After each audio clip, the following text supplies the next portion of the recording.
सबसे पहले आज जो हमारे वज़ीर-ए-आज़म हैं, मियाँ शहबाज शरीफ, उनकी एक स्पीच है, वो मैं आपको दिखाना चाहता हूँ। वो उसमें कह रहे हैं कि कर्ज़े लेने से मुल्क तरक्की करता है। ये मुझे नहीं पता कौन-सी साइंस है। तालिबान के एम्बेसडर ने लाहौर को इंडियन सिटी करार दे दी। अब जरा ये क्लिप सुने, आपको पता चले कि ये जो 1 लाख अरब कर्जा चढ़ गया है पाकिस्तान पे, उस पे शहबाज क्या कह रहे हैं, क्योंकि इस पे दबाव है कि तुम्हारी कारकर्दगी नहीं है, कर्जा चढ़ रहा है, कारोबार नहीं है, पाकिस्तान में सरमायाकारी नहीं है, तो इस पे जर्नैलों का भी दबाव है। इस दबाव का जवाब कैसे दिया जा रहा है, जरा ये सुने। पाकिस्तान को मैसेज देना। अफगानिस्तान पर तालिबान के कब्जे के बाद भारत और तालिबान रजीम के दरमियान बढ़ते सफारती रवाबित ने खित्ते की सिक्योरिटी सूरत हाल पर तशवीश में इजाफा कर दिया। पाकिस्तान के ऊपर आज एक बहुत बड़ा बोझ है, बहुत बड़ा बोझ है।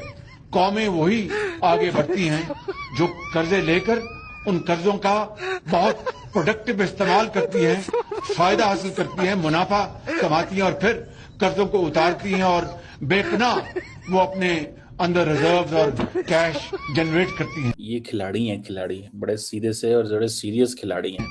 कहते हैं कि आपने कब तक कर्जे लेने हैं, आप ये कर्जे लेकर आप उनको इस्तेमाल करें, आप अपना रिसोर्स जनरेट करें। अल्लाह ने आपको पहाड़, बड़े बड़े मिनरल्स, माइंस दिए हैं और आपको जमीन में आपको लोहा दिया है, बेशुमार आपके पास नेचुरल रिसोर्सेज हैं। मैसेज है पाकिस्तान। नहीं, बड़ी सीधी सी मैसेज है। अभी हम सफर कर रहे हैं, आप क्या समझते हैं ये जो बाकी नेबर्स हैं अफगानिस्तान के? नहीं, वो कह रहे हैं कि कर्जे लें, माल बनाएं, फिर कर्जा वापस कर दें। कौन सा कर्जा इन्होंने लेके वापस किया है और जो कर्ज की रकम है वो आज तक कौन से मंसूबों पर खर्च हुई है?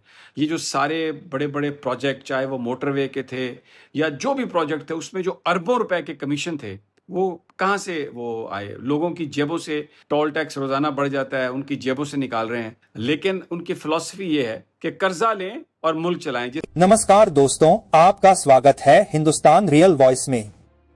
आपको ये वीडियो आखिर तक देखनी होगी क्योंकि सच्चाई सामने आने वाली है।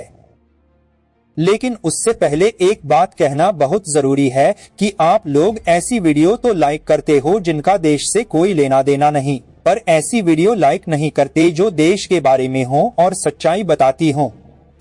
अगर आप सच में भारतीय होने पर गर्व समझते हैं तो कमेंट में भारत माता की जय जरूर लिखें और कमेंट में जरूर बताएं कि आप ये वीडियो कौन से देश या शहर से देख रहे हैं। दोस्तों, आज का मामला सिर्फ एक बयान का नहीं है, बल्कि इसके पीछे छिपे कूटनीतिक संदेश को समझना भी बेहद जरूरी है। अफगानिस्तान के तालिबान शासन और भारत के बीच बढ़ती नजदीकियों के बीच एक ऐसा बयान सामने आया है जिसने पाकिस्तान की राजनीति और कूटनीतिक हलकों में हलचल पैदा कर दी है। अफगानिस्तान के प्रभारी राजदूत नूर अहमद नूर ने एक कार्यक्रम के दौरान दिल्ली और लाहौर का जिक्र करते हुए उन्हें भारतीय शहरों के संदर्भ में बताया। अब सवाल ये है कि आखिर ऐसा बयान क्यों दिया गया? क्या ये सिर्फ इतिहास और संस्कृति का संदर्भ था या इसके पीछे पाकिस्तान को कोई सीधा संदेश भी छिपा था? और सबसे दिलचस्प बात यह है कि इस कार्यक्रम में सिर्फ भारत और अफगानिस्तान ही नहीं बल्कि चीन, ईरान, रूस और कई अन्य देशों के प्रतिनिधि भी नजर आए। तो आखिर तालिबान भारत के साथ किस तरह का रिश्ता बना रहा है? क्या पाकिस्तान के साथ बढ़ते तनाव के बीच भारत अफगानिस्तान की नजदीकी एक नई रणनीतिक तस्वीर तैयार कर रही है? और क्या आने वाले समय में अफगानिस्तान पाकिस्तान के लिए एक नई चुनौती बन सकता है? इन सभी सवालों का जवाब आज की इस पूरी वीडियो में विस्तार से समझेंगे। तो इस वक्त इंडिया के अंदर तो बहुत गहमा गहमी है और वो गहमा गहमी इस तरह हुई है कि जनाब इंडिया के अंदर जो अफगानिस्तान की एम्बेसी है वो थोड़ा सा एक्टिव हुई है और वो अपना कौमी दिन जो है वो मना रहे हैं। तो नेशनल डे के हवाले से तकरीबात जो है वो हो रही हैं। लेकिन एक चीज़ है कि उन्होंने इवेंट 17 को किया, ये मेरे ख्याल है इंडियन गवर्नमेंट के कहने पे किया होगा और जारी बात है इनको पैसे भी इंडियन गवर्नमेंट ने ही दिए होंगे कि आप ये काम कर लें और आप अपने आप को डिप्लोमेटिकली थोड़ा जिंदा रखें। ठीक हो गया ना जी? तो वो तो मुझे समझ आ गई कि असल मकसद जो है वो डिप्लोमेटिकली जिंदा रखना है। लेकिन खैर इंटरेस्टिंग चीज़ ये है कि जो चाइना के सफ़ीर हैं इंडिया के अंदर वो भी इस इवेंट में गए हैं चाइना के सफ़ीर भी इस इवेंट में पहुंचे हुए हैं, और सिर्फ ये नहीं, और मुल्कों के सफ़ीर भी वहाँ पहुंचे हुए हैं, विच गिव्स अ मैसेज कि तालिबान को बहुत सारे मुल्कों की सपोर्ट हासिल है, कोई एक मुल्क की सपोर्ट नहीं है। तो इस चीज़ को थोड़ा सा हमें ये भी समझने की ज़रूरत है कि तालिबान जो है वो बेसिकली किस गेम के खिलाड़ी हैं। इस तरह हमारे इलाकों में जिम्मेदार हैं या वडेरे हैं, ज़मीनें बेचते रहते हैं और ज़िंदगी की आसाइशों को लूटते रहते हैं, और फिर बाद में क्या होता है कि ना ज़मीन रहती है, ना वो रहता है, स्टेटस रहता है, और फिर वो सड़कों पर आ जाते हैं। तो ये पाकिस्तान के अवाम को ये कह रहे हैं कि जनाब आप यही करें, बस कर्जे लेने से मुल्क तरक्की करता है और हम कर्जे ले रहे हैं और फिर हम बाद में लौटा देंगे। ये फिलॉसफी है। शहबाज शरीफ इतनी देर खड़े होके कर्जों के फायदे गिनवा रहा है कि कहते हैं आप कर्जे लेते हैं, कब तक लेने हैं, आप कर्जे लें और उससे ऐसे करें, कर्जे लें और उससे ऐसे करें, कर्जा लें और तरक्की कर जाएं। ये हमसे झूठ बोला जाता है कि पाकिस्तान में बहुत ज्यादा वसाइल हैं। वसाइल नहीं है पाकिस्तान में, हम एक बारन कंट्री हैं, क्योंकि हम अपनी गंदम भी पूरी करने के काबिल नहीं रहे, हम अपनी दालें नहीं पूरी कर सकते, हम अपनी और बहुत सारी अजनास पूरी नहीं कर सकते, हमें कपास बाहर से मंगवानी पड़ती है। तो पाकिस्तान के पास तेल गैस के खैर तो वैसे नहीं है। जो हमें ये चूरन बेचा जाता था ना 80 साल तक कि पाकिस्तान जी ज़रई मुल्क है और फलां फलां, वो भी कोई ऐसी कहानियां नहीं है। ज़रई मुल्क होते हैं यूक्रेन जैसे, रूस जैसे और इस तरह के और ममालिक हैं जो पूरी दुनिया को बेचते हैं गंदम वगैरह और सब कुछ। एनीवे, इंडियन गवर्नमेंट जो है वो जारी बात है वो तालिबान को ये सपोर्ट दे रही है कि आप अपने आप को डिप्लोमेटिकली पॉलिटिकली रेलिवेंट रखें। और जो मुझे पता चला है, जो कि बड़ा इंटरेस्टिंग सिनेरियो है, कि तालिबान जो हैं वो इंडिया के अंदर रह के इम्पॉर्टेंट चीज़ें करने जा रहे हैं। देखें, उन्होंने कहा जी कि हमारे जो शहर हैं काबुल, हेरात, कंधार, ठीक है जी, वो इंडियन ट्रेडर्स को और कारोवान्स को वेलकम किया करते थे, जबकि दिल्ली, और उसने एक लफ्ज़ बोला, Indian cities such as Delhi and Lahore benefit होते, फ़ायदा उठाते थे अफ़गान स्कॉलर्स, पोइट्स, सूफ़ीज़। अच्छा, मज़े की बात है, ये तालिबान किसी अफ़गान स्कॉलर, पोइट, सूफ़ी की बात नहीं मानते, ठीक है, ना इनके व्यूज़ रखते हैं, लेकिन ये वो कह रहे हैं कि इसको वो समझते हैं। सो तालिबान के एम्बेसडर ने लाहौर को इंडियन सिटी करार दे दिया। समझ रहे हैं, ये खिलाड़ी हैं, बड़े सीधे से और बड़े सीरियस खिलाड़ी हैं। अब सुनने में आया कि ईरान के जो एम्बेसडर हैं वो भी वहाँ पहुँचे हुए हैं, ईरान के एम्बेसडर भी वहाँ पहुँचे हुए हैं, ठीक है जी। और दूसरी बात ये है कि जो बहुत सारे मुल्कों के, मतलब Russia, China, Iraq, Qatar, UAE, Palestine, niger, Oman, Mongolia, Serbia, और पाकिस्तानियों को तो जारी बात है उन्होंने नहीं बुलाया होगा। यहाँ से ये बात शुरू हुई थी कि कोलैप्स कर चुका सिस्टम। वो मशहूर ज़माना मोहसिन नकवी साहब का जो डायलॉग है, शहबाज शरीफ साहब आज बता रहे थे कि नहीं, इकोनॉमी उड़ान भर रही है, कर्ज लेने वाली कौमें, सूबों पे आप कायल हुए हैं या खामोश? वही बताने लगा हूँ कि बुनियादी तौर पे महसूस ये हुआ कि शहबाज शरीफ साहब गोया जवाब दे रहे हो मोहसिन नकवी साहब को। ठीक है, यहाँ पे एक दूसरे के साथ वो कहनी बेटी को और सुनानी बहू को, ये मामला चल रहा है यहाँ पे। ये राना सनाउल्लाह साहब जब बैठ के आते हैं ना, किसकी बात किसने कहा है, हाँ। ये पीछे से कहां से पता उनको भी है, वो जवाब इसी तरह से चल रहे होते हैं। तो मैं शहबाज शरीफ साहब पे इस वजह से आ रहा था, एक बड़ी अजीब सी बात उन्होंने की, उन्होंने कहा कि कर्ज लेने वाली कौमें ऊपर जाती हैं, आगे बढ़ती हैं।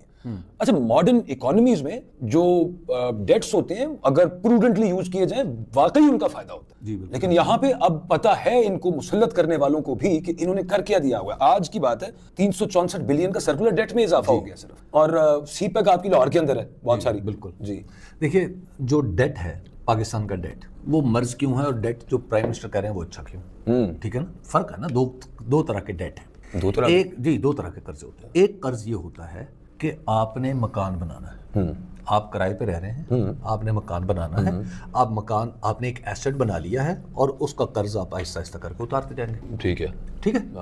एक कर्ज है कि रोटी खानी है, ये कभी नहीं उतरेगा।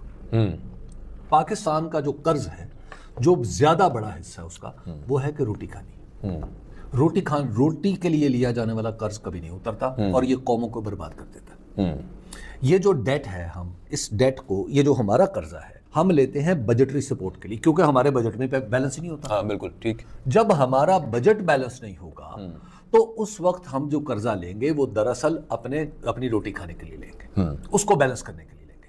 तो जब उसको बैलेंस करने के लिए लेंगे वो कर्जा ना कभी उतरेगा और वो पाकिस्तान के गिर्द एक सरपेंट की तरह, एक अजदहे की तरह इसके गिर्द लिपटता जाएगा। रोटी तो खैर जाहिर है, आप दुरुस्त फरमा रहे हैं, लेकिन हम जहाज खरीदने के लिए भी ले सकते हैं। जी, हम जहाज खरीदने के लिए, हम बगी लेने के लिए भी ले सकते हैं, हम नई मर्सिडीज में मंगवाने के लिए भी ले सकते हैं, हम लैंड क्रूजर्स भी मंगवाने के लिए ले सकते हैं। आपका घर का खर्चा है, फर्ज किया 20,000, ठीक है, आप 20,000 कमा रहे हैं, आप कहते हैं नहीं मुझे एक मुलाजिम भी रखना चाहिए, ठीक है, उस मुलाजिम को आप कहते हैं कि 30,000 तेरी तनख्वाह होगी, ठीक है।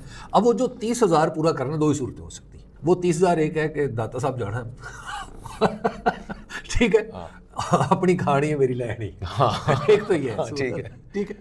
अच्छा, दूसरी सूरत ये है कि जनाब आप कर्ज लेके उसको पैसे दें और वो घर में जो खाना होगा उस खाने में भी एक हिस्सेदार पैदा हो गया, तो आपका खर्च ऊपर से 20 से 25 चला गया। जाहिर बात है, उनको पता था। इंडिया ने अपना टॉप जो ऑफिशियल है वो भेजा है, वो ऑफिशियल जो फॉरेन ऑफिस में जारी बात है हैं वो भेजे हैं। तो ये एक इट गिव्स अ मैसेज कि जो इंडियन गवर्नमेंट है वो अफगानिस्तान के अंदर अपने असर वसूख को बढ़ाना भी चाहती है, अफगानिस्तान के अंदर अपने असर वसूख को बढ़ाना भी चाहती है, एंड अबव ऑल तालिबान को एक फ्री हैंड देना चाहती है कि वो इंडिया के अंदर अपनी एक्टिविटीज़ कर सके, एक स्पेस जो है वो दे सके। तो इससे आपको ये पता चलता है कि, और ख़ास तौर पे जो बात वो कर रहे हैं अफगानिस्तान के एम्बेसडर साहब कि जनाब ये सारे एंशियंट सिटीज़ जो थे अफगानिस्तान के, ये इंडियन बिजनेसमैन को वेलकम किया करते थे, और दिल्ली और लाहौर, ठीक है, दिल्ली और Lahore, while Indian cities such as Delhi and Lahore. तो आप देख रहे हैं ये जानबूझ के पाकिस्तान को थोड़ा सा वो जिसे कहते हैं ना गुस्सा दिलाने की, और ये कहना कि जी तुम तो कोई वैल्यू नहीं है, तुम तो देखो ना, तुम तो इंडिया का हिस्सा हुआ करते थे, जो एक उस वक्त सिचुएशन थी, आज से मतलब ऑब्वियसली इंडिपेंडेंस पे। तो डोंट अंडर एस्टिमेट कि Taliban will be used, Taliban जो है वो पाकिस्तान के खिलाफ बड़े ज़बरदस्त किस्म से यूज़ होंगे और हो रहे हैं, और तालिबान को पता है इस चीज़ का कि हमें ये यूज़ होना है। वो क्यों यूज़ होना है? बिकॉज दैट गिव्स, उससे उनको लिवरेज मिलती है, उनकी अपनी लिवरेज बनती है ना, मिलती है लिवरेज। तो ये चीज़ जो थोड़ी सी we have to see and analyze that. मैं तो ज़ाती तौर पे ये समझता हूँ कि विक्ट्री डे 17 अगस्त को करना बेसिकली मकसद क्या था? मकसद ये है कि इंडिया क्योंकि मसरूफ़ था 15-16, तो वो ठीक है, उन्होंने कहा 2 दिन की ब्रेक दे दो ताकि हम तुम्हें प्रॉपर कवरेज मिल सके, आपको प्रॉपर कवरेज मिल। और यहाँ पर जो मामला होगा वो 30 यानी 30,000 इसका भी देना पड़ेगा, तो आपको 35, फिर बिजली भी चलेगी, पंखा भी चलेगा, सब कुछ चलेगा ना, तो खर्चा कहीं से कहीं चला जाएगा। ये है हमारी कर्ज की कैफियत जो इस वक्त हम लेते हैं, ठीक है। प्राइम मिनिस्टर साहब अगर इस कर्ज से चीज़ को निकाल सकते हैं तो उन्हें एक काम चाहिए। मैं आपको बहुत ही सादा काम बताता हूँ, यूं करके, वो ये है कि एक सफ़ेद कागज़ पकड़ें, अच्छा, उसके ऊपर हिसाब करके बता दें कैसे कैसे क्या कि ये जो कर्जा है ये कैसे अच्छा है। आप दुरुस्त फरमा रहे हैं, मैं वहीं पे आने लगा था। अच्छा, सर्कुलर डेट अपनी जगह पे है, फिर साथ वही आपने आईपीपीज को बगैर बिजली बनाए जो अरबों रुपए की पेमेंट्स आप हर माह कर रहे हैं वो अपनी जगह पे है। बाकी गुर्बत का हमें पता है कि हाईएस्ट लेवल के ऊपर है, इन्फ्लेशन का हमें पता है, ये सब कुछ अपनी जगह पे है।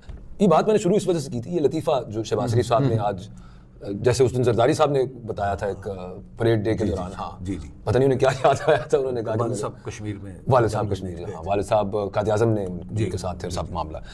ये कल क्या हुआ है, आज़ाद कश्मीर में ये फैमिली लिमिटेड पार्टी बैठे हैं, खुदा की कसम उठा के देख लें आप, अगर वहां पे आपको मरियम नवाज साहिबा तारीफें करती नजर आए शहबाज शरीफ साहब की, जो कुछ है शहबाज शरीफ साहब की वजह से पंजाब ये है, शहबाज शरीफ साहब बता रहे हैं पाकिस्तान ये है, नवाज शरीफ बता रहे हैं कि ये दोनों ये है जी। अच्छा, आज शहबाज शरीफ साहब ये जो बात कर रहे हैं ना, मैं इसमें से रीड ये कर रहा हूँ, इतने वो भी नहीं है, उनको भी पता है ये मामला क्या है जी, सबको पता है। हाँ, नहीं, कर्जों का, कर्जे लेने से कौन जी, पीछे मसला ये है कि उधर बता रहे हैं कि नहीं इजी हो जाए, कोई जरूरत नहीं, कुछ कोलैप्स नहीं किया। मैं ये अर्ज कर रहा हूँ, जवाब दे रहे हैं। पाकिस्तान का ना मसला है, पाकिस्तान का मसला ये है कि आपने शहबाज शरीफ साहब की वो तकारीर सुनी है जो 2013 के बाद थी, सी पैक आ रहा था, गेम चेंजर, गेम चेंज हुई नहीं, बिल्कुल भी नहीं, ठीक है ना। हम उसी डेट ट्रैप में, ना हमारी तरक्की हुई ना कुछ और। अच्छा, सर उस वक्त वो इन्वेस्टमेंट थी। अच्छा, आजकल क्या, वो इन्वेस्टमेंट थी। आजकल क्या है?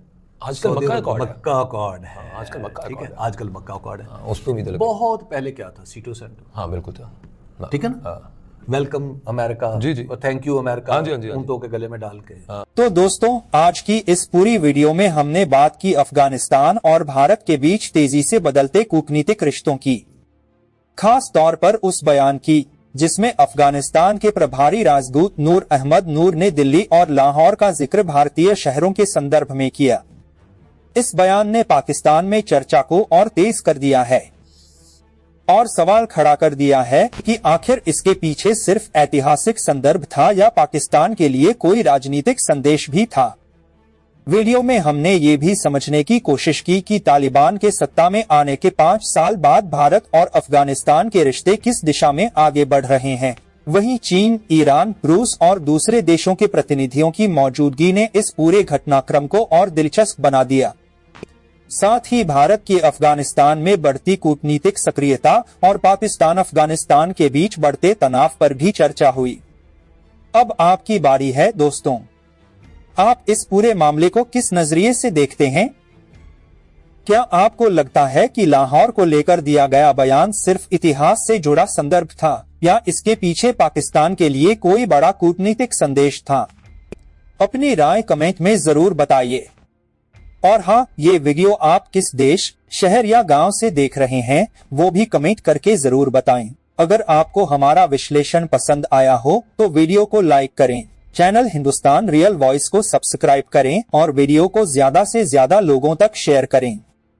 मिलते हैं अगली वीडियो में, तब तक के लिए नमस्कार और जय हिंद।